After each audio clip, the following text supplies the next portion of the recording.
Hi hello ನಮಸ್ತೆ friends, ಹೇಗಿದ್ರೆ ಎಲ್ಲರೂ welcome back to Divya's ಅಡುಗೆಗಳು ಚಾನಲ್. ಇವತ್ತಿನ ರೆಸಿಪಿ ಏನಪ್ಪ ಅಂದರೆ ರುಚಿ ಹಾಗೆ ಸ್ಪೈಸಿ ಆಗಿರೋವಂಥ ಮಶ್ರೂಮ್ ಪೆಪ್ಪರ್ ಡ್ರೈ. ಬನ್ನಿ ಇದನ್ನು ಹೇಗೆ ಮಾಡೋದು ಅಂತ ನೋಡೋಣ. ಚಿಕ್ಕ ಮಕ್ಕಳಿಂದ ಹಿಡಿದು ದೊಡ್ಡೋರವರೆಗೂ ಇಷ್ಟಪಡುವಂತಹ ಮಶ್ರೂಮ್ ಪೆಪ್ಪರ್ ಡ್ರೈ. ಇದಕ್ಕೆ ನಾನಿಲ್ಲಿ ಒಂದು 250 ಗ್ರಾಮ್ ಅಷ್ಟು ಮಶ್ರೂಮನ್ನು ತೊಗೊಂಡು ಚೆನ್ನಾಗಿ ತೊಳೆದು ಈ ಥರ ಚಿಕ್ಕದಾಗಿ ಕಟ್ ಮಾಡ್ಕೊತಾ ಇದ್ದೀನಿ. ಒಂದು 2-3 ಸತಿ ಆದರೂ ತೊಳ್ಕೊಬೇಕು ನೀವು ಮಶ್ರೂಮ್ನ. ನೋಡಿ ಈ ಥರ ಕಟ್ ಮಾಡಿ ಈಗ ಒಂದು ಬೌಲಿಗೆ ಒಂದು ಮಿಕ್ಸರ್ನ ರೆಡಿ ಮಾಡ್ಕೊಳ್ಳೋಣ. ಇದಕ್ಕೆ ನಾನಿಲ್ಲಿ 2 ಟೇಬಲ್ ಸ್ಪೂನಷ್ಟು ಮೈದಾ ಹಿಟ್ಟನ್ನು ತೊಗೊಂಡಿದ್ದೀನಿ. ಹಾಗೆ 2 ಟೇಬಲ್ ಸ್ಪೂನಷ್ಟು ನಾನು ತೋರಿಸ್ತಾ ಇದ್ದೀನಲ್ಲ ಆ ಸ್ಪೂನಲ್ಲಿ 2 ಸ್ಪೂನಷ್ಟು ಕಾರ್ನ್ಫ್ಲೋರನ್ನು ತೊಗೊತಾ ಇದ್ದೀನಿ. ಅದೇ ಸ್ಪೂನಲ್ಲಿ 1 ಸ್ಪೂನಷ್ಟು ರೈಸ್ ಫ್ಲೋರ್ ಅಂದರೆ ಅಕ್ಕಿ ಹಿಟ್ಟನ್ನು ತೊಗೊಂಡಿದ್ದೀನಿ. 1 ಟೇಬಲ್ ಸ್ಪೂನಷ್ಟು ಪೆಪ್ಪರ್ ಪೌಡರನ್ನು ತೊಗೊಂಡಿದ್ದೀನಿ, ಅದನ್ನು ಕೂಡ ಎಲ್ಲ ಆ್ಯಡ್ ಮಾಡ್ಕೊತಾ ಇದ್ದೀನಿ. ಹಾಗೆ 1 ಟೇಬಲ್ ಸ್ಪೂನಷ್ಟು ಅಚ್ಚ ಖಾರದ ಪುಡಿ, 1/4 ಟೇಬಲ್ ಸ್ಪೂನಷ್ಟು ಗರಂ ಮಸಾಲ, ಹಾಗೆ ಮನೆಯಲ್ಲೇ ಮಾಡಿಟ್ಕೊಂಡಿರೋ ಅಂತಹ ಶುಂಠಿ ಬೆಳ್ಳುಳ್ಳಿ ಪೇಸ್ಟು, ಇದನ್ನು ಕೂಡ 1.5 ಸ್ಪೂನಷ್ಟು ಹಾಕ್ಕೊಂಡಿದ್ದೀನಿ.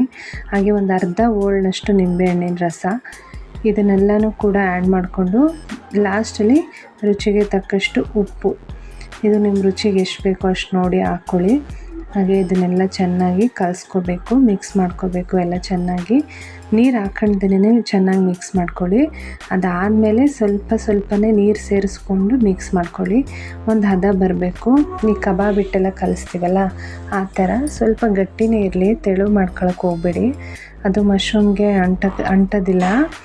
ನೋಡಿ ಈ ಥರ ಕಲಿಸ್ಕೊಳ್ಳಿ. ಇದಕ್ಕೆ ಹೋಟೆಲ್ಗಳಲ್ಲೆಲ್ಲ ಸೋಯಾ ಸಾಸು ಇದೆಲ್ಲ ಬಳಸ್ತಾರೆ. ಅದೆಲ್ಲ ಬಳಸೋದಕ್ಕಿಂತ ಮನೇಲೇ ಈ ಥರ ಮಾಡ್ಕೊಂಡು ತಿನ್ನಿ, ತುಂಬಾ ರುಚಿಯಾಗಿರುತ್ತೆ. ಆ ಸಾಸ್ಗಳೆಲ್ಲ ಬೇಕು ಅಂತ ಅನಿಸೋದೇ ಇಲ್ಲ. ನೋಡಿ ಈಗ ಈ ಒಂದು ಮಿಕ್ಸಿಗೆ ನಾನು ಕಟ್ ಮಾಡಿ ಇಟ್ಕೊಂಡಿದ್ನಲ್ಲ ಆ ಮಶ್ರೂಮ್ನ ಆ್ಯಡ್ ಮಾಡಿ ಅದನ್ನು ಕೂಡ ಚೆನ್ನಾಗಿ ಮಿಕ್ಸ್ ಮಾಡಿ ಒಂದು 10 ಮಿನಿಟ್ಸ್ ಕ್ಲೋಸ್ ಮಾಡಿ ಇಟ್ಬಿಡಿ.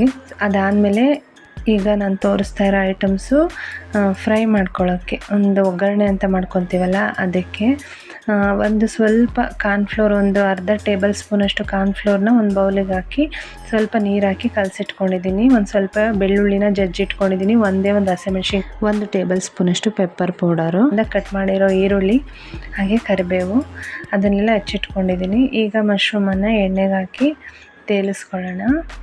ಈಗ ನೋಡಿ ಒಂದೊಂದೇ ಬಿಡಬೇಕು ಮಶ್ರೂಮ್ನ, ಒಟ್ಟೊಟ್ಟಿಗೆ ಬಿಟ್ಟರೆ ಅದು ಒಂದಕ್ಕೊಂದು ಜಾಯಿಂಟ್ ಆಗಿಬಿಟ್ಟು ಈ ಥರ ಅಂಟ್ಕೊಂಡಂಗೆ ಆಗಿಬಿಡ್ತವೆ. ಒಂದೊಂದೇ ಬಿಡಿ, ಸ್ವಲ್ಪ ಚಟ್ಪಟ ಅಂತ ಸಿಡಿಯುತ್ತೆ, ಅದರ ನೀರಿನಂಶ ಜಾಸ್ತಿ ಇರುತ್ತೆ ಮಶ್ರೂಮಲ್ಲಿ, ಅದಕ್ಕೆ ಹಂಗೆಲ್ಲ ಆಗುತ್ತೆ. ನೋಡಿ ಈಗ ನಾನು ಮಶ್ರೂಮ್ ತೇಲಿಸಿದ್ದಾಯಿತು. ಇದನ್ನೆಲ್ಲ ತೆಗೆದು ಸೈಡಿಗೆ ಇಟ್ಕೊಂಡು ಇನ್ನೂ ಒಂದು ಟ್ರಿಪ್ ಹಾಕ್ತಾಯಿದ್ದೀನಿ. ಇದು ಅಷ್ಟೇ ಸಿಂಗಲಾಗಿ ಒಂದೊಂದೇ ಹಾಕ್ಬಿಟ್ಟು ಫ್ರೈ ಮಾಡ್ಕೊಳ್ಳಿ. ಒಂದು ಗೋಲ್ಡನ್ ಬ್ರೌನ್ ಬರೋ ತನಕ ಫ್ರೈ ಮಾಡ್ಕೊಳ್ಳಿ. ಈಗ ಅದೇ ಪ್ಯಾನ್ಗೆ ನಾನು 2 ಟೇಬಲ್ ಸ್ಪೂನಷ್ಟು ಆಯಿಲ್ನ ಮಾಡಿ ಅದಕ್ಕೆ ಹಸಿಮೆಣಸಿನ್ಕಾಯಿ, ಬೆಳ್ಳುಳ್ಳಿ, ಈರುಳ್ಳಿ, ಕರಿಬೇವು ಇದನ್ನೆಲ್ಲ ಹಾಕ್ಕೊಂಡು ಚೆನ್ನಾಗಿ ಫ್ರೈ ಮಾಡ್ಕೊಳ್ಳಿ. ತುಂಬ ಡೀಪ್ ಫ್ರೈ ಮಾಡೋಕ್ಕೆ ಹೋಗ್ಬೇಡಿ, ಈ ಹದಕ್ಕೆ ಮಾಡಿಕೊಂಡ್ರೆ ಸಾಕು. ಈಗ ಇದಕ್ಕೆ ನಾವು 1 ಟೇಬಲ್ ಸ್ಪೂನಷ್ಟು ಪೆಪ್ಪರ್ನ ಆ್ಯಡ್ ಮಾಡಿಕೊಂಡು ಅದನ್ನು ಕೂಡ ಫ್ರೈ ಮಾಡಿಕೊಂಡು ಈ ಕಾರ್ನ್ಫ್ಲೋರ್ದು ವಾಟರ್ ಇತ್ತಲ್ಲ ಅದನ್ನು ಸ್ವಲ್ಪ ನಾವು ಹಾಕ್ಬಿಟ್ಟು ಸ್ವಲ್ಪ ಹಿಂಗೆ ಫ್ರೈ ಮಾಡ್ಕೊಂಬಿಡಬೇಕು. ಫ್ರೈ ಆದಮೇಲೆ ಈಗ ನಾವು ತೇಲ್ಸಿಟ್ಕೊಂಡಿದ್ವಲ್ಲ ಮಶ್ರೂಮು, ಅದನ್ನೆಲ್ಲ ಆ್ಯಡ್ ಮಾಡಿ ಸ್ವಲ್ಪ ಸಾಲ್ಟನ್ನು ಸೇರಿಸ್ಕೊಳ್ಳಿ. ಈಗ ಇದನ್ನೆಲ್ಲ ಚೆನ್ನಾಗಿ ಒಂದು ಮಿಕ್ಸ್ ಕೊಡಿ. ಈಗ ರೆಡಿ ಆಗಿಬಿಡುತ್ತೆ ನಮ್ಮ ಮಶ್ರೂಮ್ ಪೆಪ್ಪರ್ ಡ್ರೈ. ಇದನ್ನು ಸರ್ವಿಂಗ್ ಬೌಲ್ಗೆ ಹಾಕ್ಕೊತೀನಿ. ನೋಡಿ ಈ ಥರ ರೆಡಿಯಾಗಿದೆ.